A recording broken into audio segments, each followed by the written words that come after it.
Welcome to Hotline TV. I'm Amy Walter. And I'm John Mercurio. Today we are playing one of our favorite games. I love it. Is It Stronger Than Steele? The game where we find out whether the latest gaffe by RNC Chairman Michael Steele will be the one that breaks him. Ooh. In an interview with GQ recently, Steele let loose a volley of fresh material sure to get him in trouble with somebody, somewhere. So, all right, Amy Walter, let's go through the list. Obviously, it was an extensive interview with famed GQ staff writer Lisa DiPaolo. So we just have really a few quick bites to try to run by you. First of all, the one getting the most attention, the most headlines, we're going to debate that. He's talking about abortion rights. He says that a woman should have the choice. He says a woman should, quote, absolutely have the choice to get an abortion, though he thinks it should be a state issue. He says, quote, yeah, I mean, again, I think that's an individual choice. Yeah, absolutely. Not getting a lot of love there from conservatives about that line. Already we've had Ken Blackwell come out with this statement. We've had social conservatives come out with their statements about how much they disagree with this. Look, this is a guy who was supposed to come in, theoretically, and literally change the face of the Republican Party, right? Sure. He's a blue state, moderate, saying to the rest of the country, here we go, this is what Republicans stand for, we have a broader message and base. Instead, he's kind of flip-flopped all over those things, especially when he steps all over the people who actually are the moderates in the party, like Specter and Snow, and now he goes out and does this. So can he survive this? So is this comment stronger than Steele? I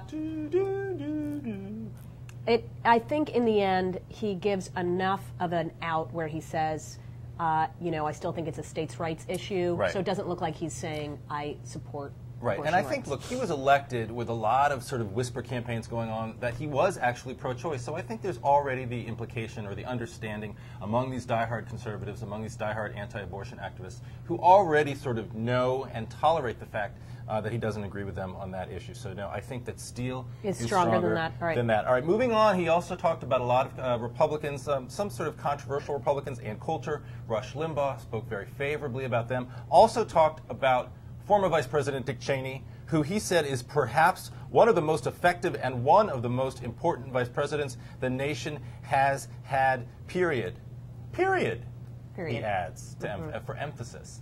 I'm trying to think who's less popular than Dick Cheney right now. Among Republicans in the RNC, which is his only constituency. Right, but if that were the case, then he needs to figure out what his message is to Republicans. He's been all over the map. So he's either broadening his base to talk to a broader audience, or he's talking to Republicans and trying to encourage them. Sure. This interview is all over the place. In fact, if you read the entirety of this interview, he certainly seems like what he's trying to do is reach out and show how cool Republicans are, that we can pick up these moderates and other people who aren't traditionally Republicans, and then ends it by saying, dude, Dick Cheney's best thing ever. I don't think he said dude. Ever. I don't think he said dude. Well, he says that somewhere. I think you're right, although I think we've seen what happens to Michael Steele when he tries to go off the reservation, tries to criticize Rush Limbaugh, tries to criticize some of these people. He then is sort of pulled back. I think he realizes, I think the past month has been a lesson to him, that he might need to broaden the party, but he needs to also cater, much more importantly to him, to the base. And for the base, criticizing Dick Cheney, saying Dick Cheney was anything but an effective vice president, I think would be impossible. Even though he's criticized the Bush administration before. Okay. Right, but not on a personal level. There's a difference between criticizing individual policies and talking about the person. Anyway, moving right along. Number 3, these are now getting into my favorites. This is sort of a little more personal about Michael Steele's life. He talked about the fact that he was in the priesthood for 3 years, and he said about going into it, my friends were like, you know, you're going to be what? You know, because I have a small reputation at Hopkins, you know, I love to party, still do, and have a good time. You know, I think this is actually, it's sort of silly and it's superficial, but it goes to what is really gnawing at a lot of these Republicans about Michael Steele, is that he was elected as RNC chair to organize, to fundraise, to put together a staff, to put together a good organization for 2010, and instead he's on Fox News, he's on you know, every other cable channel. He misses major speeches. He didn't even hear Bobby Jindal's response to President Obama because he was on a television set and couldn't hear it. And you know, he goes to GQ, sort of a curious media organization, to decide to do this extensive interview, and he's talking about how he loves to party, loves to have a good time. That, I think, annoys Republicans. So, stronger than Steele? I think ultimately, if he does have a downfall, if he is forced to resign, it's going to be because people think he was putting himself, the party animal, ahead of the party itself. Very good. Very good point. All right. Number 4. Oh, yeah. Really decides to get into his views on the Rat Pack. Sure. Saying, love Dean Martin. He was one of those guys who didn't give an F.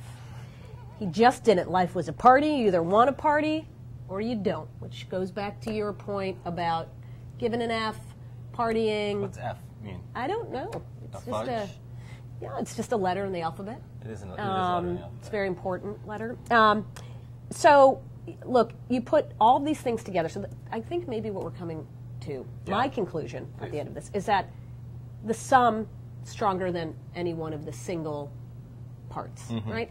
That taken together, what this shows is a guy who, off message, putting himself first, kind of going off the reservation on key issues, whether it is on abortion. He also makes some, his discussion on gay rights seems a little bit off the talking points page as well.